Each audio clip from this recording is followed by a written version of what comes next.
ದಶರಥ ರಾಜನು ತನ್ನ ಮಕ್ಕಳ ಗೋದಾನ, ವ್ರತ, ಸಮಾವರ್ತನಾದಿ ವಿವಾಹ ಪೂರ್ವ ಕರ್ಮಗಳನ್ನು ಮಾಡಿ ಮುಗಿಸಿ ನಂತರ ಆ ದಿನವೇ ಕೇಕೆಯ ರಾಜನ ಪುತ್ರನೂ ಭರತನ ಸೋದರಮಾವನೂ ವೀರನೂ ಆದಂತಹ ಯುಧಾಜಿತ ಮಿಥಿಲಾ ಪಟ್ಟಣಕ್ಕೆ ಬಂದು ದಶರಥನನ್ನ ಕಂಡು ಪರಸ್ಪರ ಕುಶಲ ಪ್ರಶ್ನೆಗಳು ಆದ ನಂತರ ಈ ಮಾತನ್ನ ಹೇಳುತ್ತಾನೆ ಯುಧಾಜಿತ.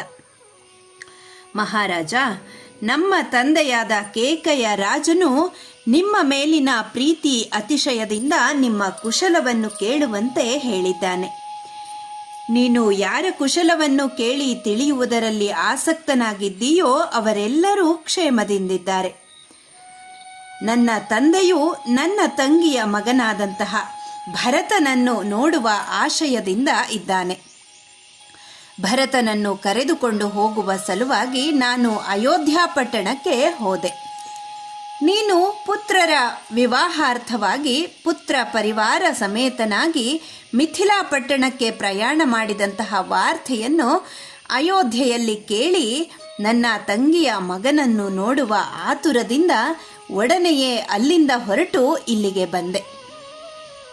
ಯುಧಾಜಿತನು ಹೀಗೆ ಹೇಳಿ ನಂತರ ದಶರಥ ರಾಜನು ಪೂಜಾರ್ಹನಾದ ಪರಮ ಪ್ರೀತನಾದ ಅತಿಥಿಯಾದ ಮತ್ತು ಬಂಧುವಾದಂತಹ ಯುಧಾಜಿತನನ್ನ ಯಥೋಚಿತವಾಗಿ ಸತ್ಕರಿಸ್ತಾನೆ ದಶರಥ.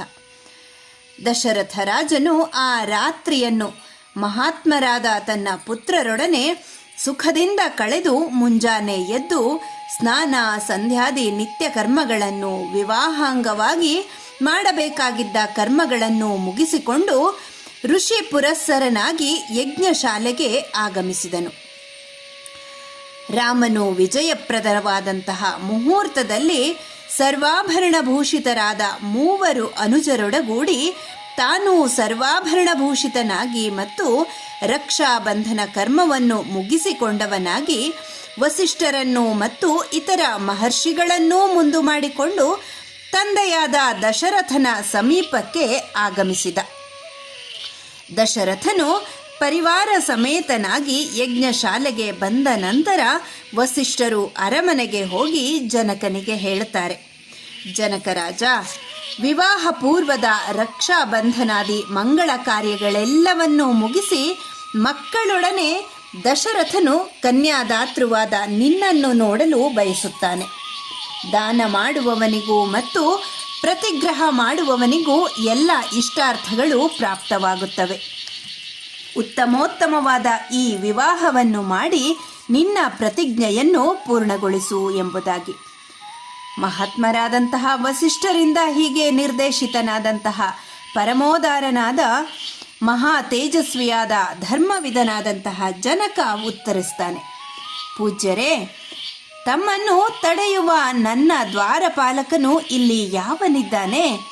ಒಳಗೆ ಬರಲು ತಾವು ಯಾರ ಅಪ್ಪಣೆಯನ್ನು ನಿರೀಕ್ಷಿಸಬೇಕಾಗಿದೆ?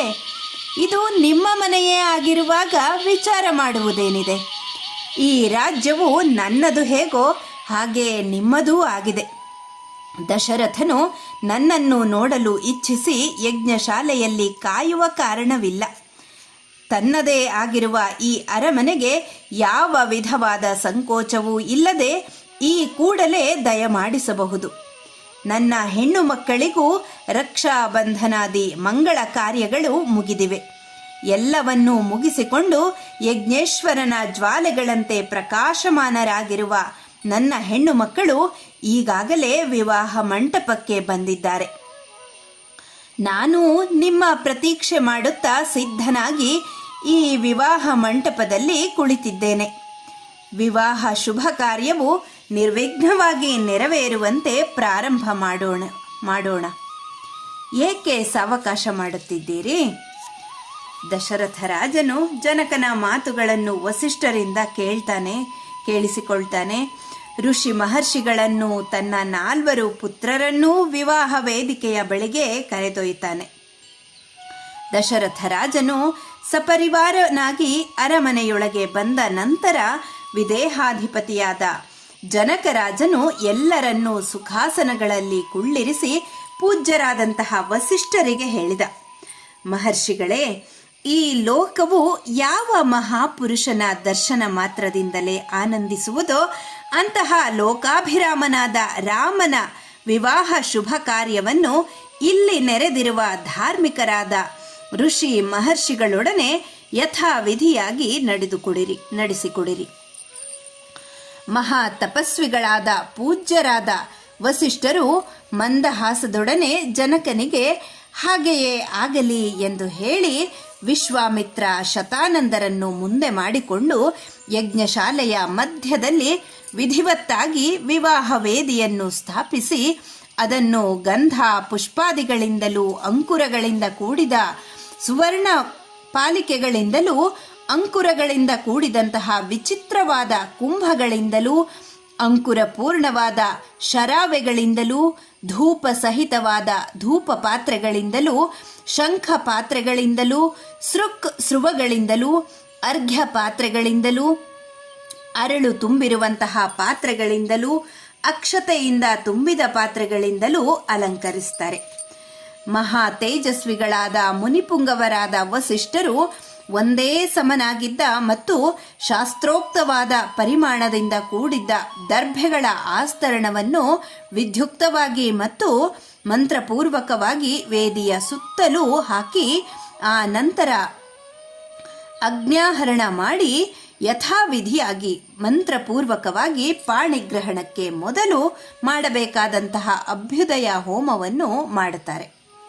ಆ ನಂತರ ಸರ್ವಾಭರಣ ಭೂಷಿತೆಯಾದ ಸೀತೆಯನ್ನು ವಿವಾಹ ವೇದಿಯ ಬಳಿಗೆ ಕರೆತಂದು ಯಜ್ಞೇಶ್ವರನ ಸಮ್ಮುಖದಲ್ಲಿ ರಾಘವನಿಗೆ ಎದುರಾಗಿ ಕುಳ್ಳಿರಿಸಿ ಕೌಸಲ್ಯಾನಂದವರ್ಧನನಾದ ಶ್ರೀರಾಮನಿಗೆ ಜನಕರಾಜ ಹೇಳ್ತಾ ಇದ್ದಾನೆ, ನನ್ನ ಮಗಳಾದ ಈ ಸೀತೆಯು ನಿನ್ನ ಸಹಧರ್ಮಿಣಿಯಾಗುವಳು. ಹಾಗಾಗಿ ಇವಳನ್ನು ಸ್ವೀಕಾರ ಮಾಡು. ನಿನ್ನ ಕೈಯಿಂದ ಇವಳ ಕೈಯನ್ನು ಹಿಡಿದುಕೋ, ಪಾಣಿಗ್ರಹಣ ಮಾಡು. ನಿನಗೆ ಮಂಗಳವಾಗಲಿ. ಇವಳು ಪತಿವ್ರತೆಯಾಗಿರುವಳು. ನಿನ್ನ ನೆರಳಿನಂತೆಯೇ ನಿನ್ನನ್ನು ಸರ್ವದಾ ಅನುಸರಿಸುತ್ತಾಳೆ. ಹೀಗೆಂದು ಹೇಳಿ ಸೀತೆಯ ಕೈಯನ್ನು ಶ್ರೀರಾಮನ ಕೈಯಲ್ಲಿಟ್ಟು ಕನ್ಯಾದಾನ ಮಂತ್ರ ಪುನಶ್ಚರಣೆ ಮಾಡಿ ಮಂತ್ರಪೂತವಾದಂತಹ ತೀರ್ಥವನ್ನು ಶ್ರೀರಾಮನ ಕೈಯಲ್ಲಿ ಬಿಟ್ಟು ಧಾರೆ ಎರೆದನು. ಜನಕನು ವಿಧಿಪೂರ್ವಕವಾಗಿ ಸೀತೆಯನ್ನು ರಾಮನಿಗೆ ಧಾರೆ ಎರೆದು ಕೊಟ್ಟೊಡನೆಯೇ ವಿವಾಹ ಮಹೋತ್ಸವದಲ್ಲಿ ಉಪಸ್ಥಿತರಾಗಿದ್ದ ಮಹರ್ಷಿಗಳು ದೇವತೆಗಳು ಸಾಧು ಸಾಧು ಎಂದು ಹೇಳುತ್ತಾ ಹರ್ಷ ಧ್ವನಿಗಳನ್ನು ಮಾಡುತ್ತಾರೆ. ದೇವದುಂದುಭಿಗಳು ಮೊಳಗಿದವು, ಪುಷ್ಪವೃಷ್ಟಿಯಾಯಿತು. ಹೀಗೆ ಮಂತ್ರೋದಕ ಪೂರ್ವಕವಾಗಿ ಸೀತೆಯನ್ನು ರಾಮನಿಗೆ ಧಾರೆ ಎರೆದು ಕೊಟ್ಟ ನಂತರ ಹರ್ಷದಿಂದ ರೋಮಾಂಚಿತನಾದ ಜನಕನು ಲಕ್ಷ್ಮಣನಿಗೆ ಹೇಳಿದ, ಲಕ್ಷ್ಮಣ, ವಿವಾಹ ಮಂಟಪಕ್ಕೆ ಆಗಮಿಸು. ನನ್ನ ಔರಸ ಪುತ್ರಿಯಾದಂತಹ ಈ ಊರ್ಮಿಳಾದೇವಿಯ ಪಾಣಿಗ್ರಹಣ ಮಾಡು. ಮುಹೂರ್ತ ಕಾಲವು ಅತಿಕ್ರಮಿಸಿ ಹೋದೀತು. ಕಾಲವನ್ನ ವಿಳಂಬ ಮಾಡಬೇಡ. ಲಕ್ಷ್ಮಣನಿಗೆ ಈ ರೀತಿಯಾಗಿ ಹೇಳಿ ಜನಕರಾಜನು ಭರತನ ಕಡೆಗೆ ತಿರುಗಿ ಹೇಳುತ್ತಾನೆ, ರಘುನಂದನ, ನೀನು ನನ್ನ ತಮ್ಮನ ಮಗಳಾದಂತಹ ಮಾಂಡವಿಯ ಪಾಣಿಗ್ರಹಣವನ್ನು ಮಾಡುವವನಾಗು. ಶತ್ರುಘ್ನನಿಗೂ ಜನಕರಾಜನು ಇದೇ ಮಾತುಗಳನ್ನು ಹೇಳಿದ. ನೀನು ನನ್ನ ತಮ್ಮನ ಮತ್ತೊಬ್ಬ ಮಗಳಾದಂತಹ ಶ್ರುತಕೀರ್ತಿಯ ಪಾಣಿಗ್ರಹಣವನ್ನು ಮಾಡುವವನಾಗು. ನೀವೆಲ್ಲರೂ ವಿನಯಶೀಲರಾಗಿದ್ದೀರಿ, ಶಾಂತ ಸ್ವಭಾವದವರು, ಸುಚರಿತ್ರರು. ಇಂತಹ ಸಕಲ ಸದ್ಗುಣ ಪರಿಪೂರ್ಣರಾದ ಕಕುತ್ಸ್ಥ ವಂಶೋತ್ಪನ್ನರಾದಂತಹ ರಾಜಕುಮಾರರು ಪತ್ನಿವಂತರಾಗಿರಿ. ಕಾಲವನ್ನು ವಿಳಂಬವಾಗುವಂತೆ ಬಿಡುವುದು ಬೇಡ. ಜನಕರಾಜನ ಆ ಮಾತುಗಳನ್ನು ಕೇಳಿ ಲಕ್ಷ್ಮಣ, ಭರತ, ಶತ್ರುಘ್ನರು ಅನುಕ್ರಮವಾಗಿ ಊರ್ಮಿಳಾ, ಮಾಂಡವಿ, ಶ್ರುತಕೀರ್ತಿಯರ ಪಾಣಿಗ್ರಹಣವನ್ನ ಮಾಡಿದರು. ಪಾಣಿಗ್ರಹಣ ನಂತರದಲ್ಲಿ ಪತ್ನಿ ಸಮೇತರಾದಂತಹ ರಾಜಕುಮಾರರು ಅಗ್ನಿಯನ್ನು, ವಿವಾಹ ವೇದಿಯನ್ನು, ಜನಕರಾಜನನ್ನು, ಋಷಿಗಳನ್ನು ಯಥಾವಿಧಿಯಾಗಿ ಪ್ರದಕ್ಷಿಣಪೂರ್ವಕವಾಗಿ ನಮಸ್ಕಾರ ಮಾಡಿ ವಿಧಿಪೂರ್ವಕವಾಗಿ ವಿವಾಹ ಹೋಮವನ್ನು ಮಾಡುತ್ತಾರೆ. ದೇವ ದುಂದುಭಿ ಘೋಷಗಳೊಡನೆಯೂ ಗಾಯನ ವೀಣಾವಾದನಾದಿಗಳೊಡನೆಯೂ ಅಂತರಿಕ್ಷದಿಂದ ಪ್ರಕಾಶಮಾನವಾದಂತಹ ಪುಷ್ಪವೃಷ್ಟಿ ಆಯಿತು.